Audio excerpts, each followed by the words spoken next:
لیکن رحمت للعالمین صلی اللہ علیہ وآلہ وسلم نے پھر ایک نئی نوید سنائی اپنی امت کو. آپ نے فرمایا امتی امتن مرحومتن، کہ میری امت جو ہے وہ رحمت کی گئی امت ہے، اس پر رحم کیا گیا ہے.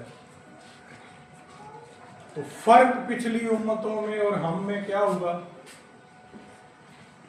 پھر آقا کریم علیہ الصلوۃ والسلام نے ارشاد فرمایا قدخلوا قبورها بذنوبها ويخرج من قبورها لا ذنوب علیها. ہمارے لیے یہ خوشخبری ہے. پچھلی امتوں سے ہمیں ممتاز کیسے کیا گیا؟ آپ نے فرمایا میری جو رحمت کی گئی امت ہے ان کے لیے ایک نئی خبر تمہیں دیتا ہوں کہ یہ جب کئی اس میں سے ایسے لوگ ہوں گے میری امت میں سے جو قبر میں تو داخل ہوں گے گناہوں کے ساتھ، لیکن جب یوم ابعث حیا آئے گا، جب وہ یخرج من قبورہا کا وقت آئے گا تو وہ گناہوں سے پاک کر دیے گئے. اب لوگوں نے پوچھا جی کیسے؟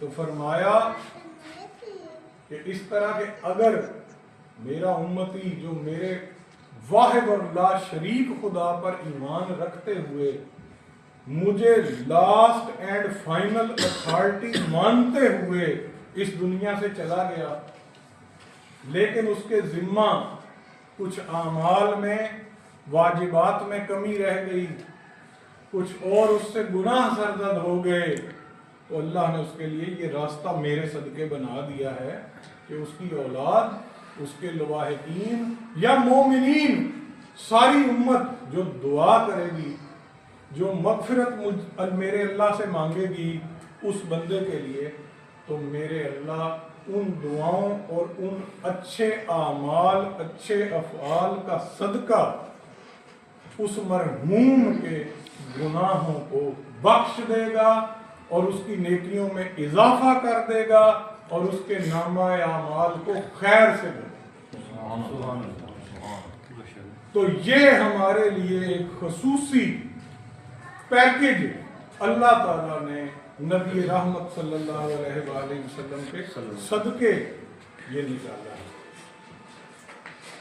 اب مرحوم ملک احمد یار صاحب،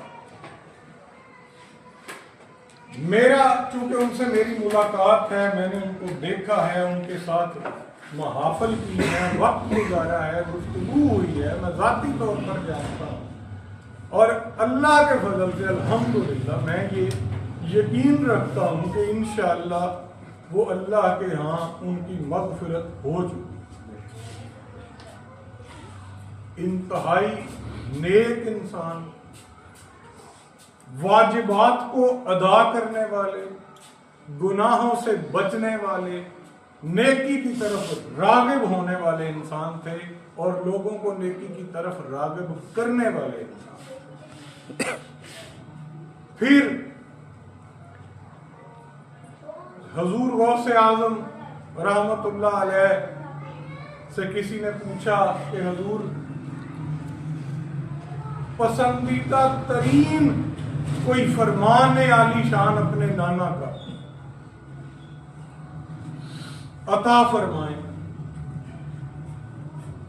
اب یہ غور فرمائیں کہ نبی رحمت صلی اللہ علیہ وآلہ وسلم کی کوئی بھی آپ کا فرمان ایسا نہیں ہے جس کی شان میں کوئی کمی ہو، لیکن پھر بھی حضور غوث اعظم رحمت اللہ علیہ نے اپنے شاگردوں سے فرمایا کہ مجھے میرے نانا نبی آخر الزمان علیہ الصلوۃ والسلام کا یہ فرمان بہت عزیز ہے کہ حضور نے فرمایا روز قیامت میزان پر جو اعمال تولے جائیں گے ان میں سے سب سے بھاری، سب سے وزن والا جو عمل ہے وہ اخلاق. اخلاق وزنی عمل ہے. نیکیوں کے پلڑے میں جب اس کو رکھا جائے گا تو پلڑا جو ہے وہ اس کے وزن سے جھول جائے گا، اور اس کے بدلے میں اگر کوئی گناہ کوتاہیاں ہیں تو وہ بے وقت ہو کر رہ جائے گی. تو مرحوم ملک احمد یار صاحب اخلاق کا ایک نمونہ تھے. ان کے اندر عاجزی، انکساری اور اخلاق کی بلندی، اور جس کو پنجابی میں کہتے ہیں ملن ورتن دا چج. اب ان سے ان کا بیٹا ہے حامد یار ملک، ان کی جنریشن کا فرق ہے، عمر کا فرق ہے، لیکن ان کے جو دوست احباب ہیں ان کے ساتھ بھی ملک احمد یار مرحوم صاحب کا رویہ ایسے تھا جیسے وہ ان کے دوست ہیں. اور انہوں نے کبھی یہ باور کروانے کی کوشش نہیں کی کہ میں کوئی واجب الاحترام ہوں آپ کے لیے، میں بڑا ہوں یا آپ نے میری عزت کرنی ہے. نہیں، اگر ہم یا ان کے جتنے بھی میں نے مہمان دیکھے ہیں وہ ان کے گھر آئے ہیں تو ان کے والد نے اس طرح ٹریٹ کیا ہے جیسے کہ وہ خادم ہیں اور آنے والا مخدوم ہے، اور انہوں نے اس طرح سب کی خدمت کی اخلاق کے ساتھ. کبھی خود کو بڑا نہیں سمجھا، کبھی رسپیکٹ دی ہمیشہ، اور ان کا یہی رویہ تھا کہ لوگ ان سے بے لوث محبت کرتے.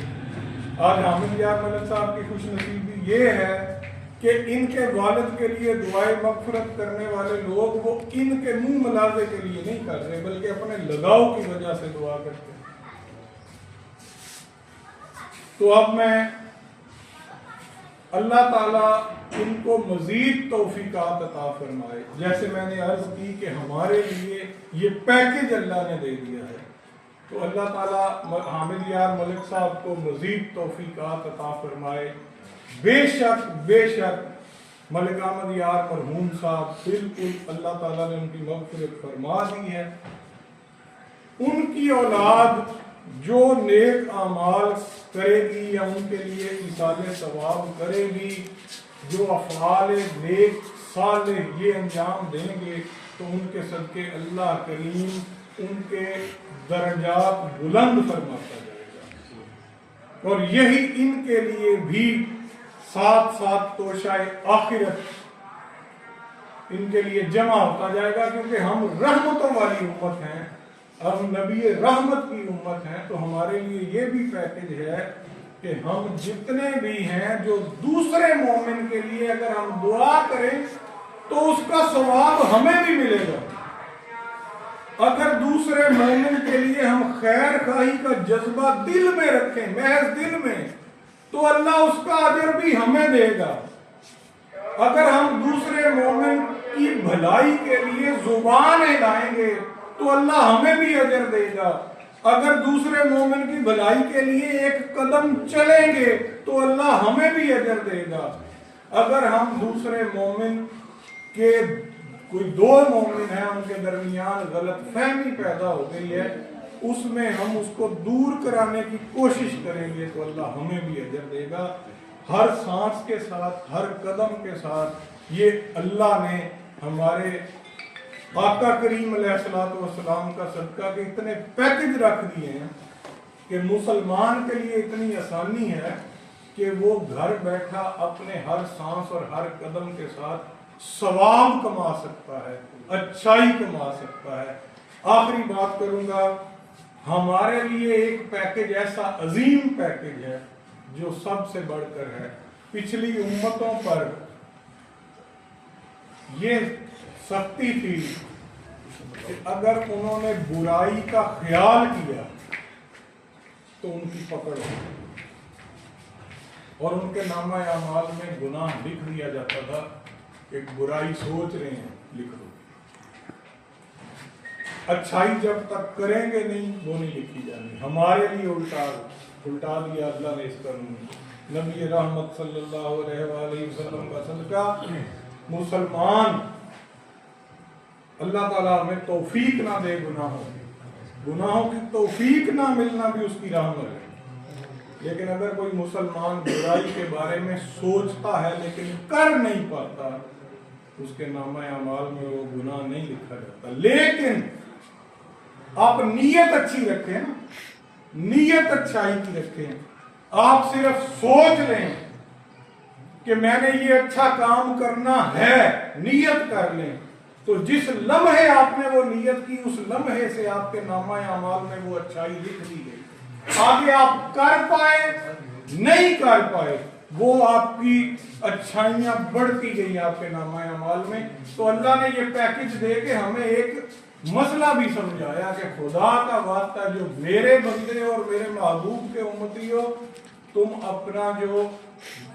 اپنا ظرف جو ہے نا اس کو بلند رکھو, ہمیشہ اچھائی کا سوچو اور لوگوں کی, معاشرے کی, امت کی بھلائی کا سوچو. تم محض بھلائی سوچتے رہو, میں تمہارے درجات بلند کرتا رہوں. وما علیہ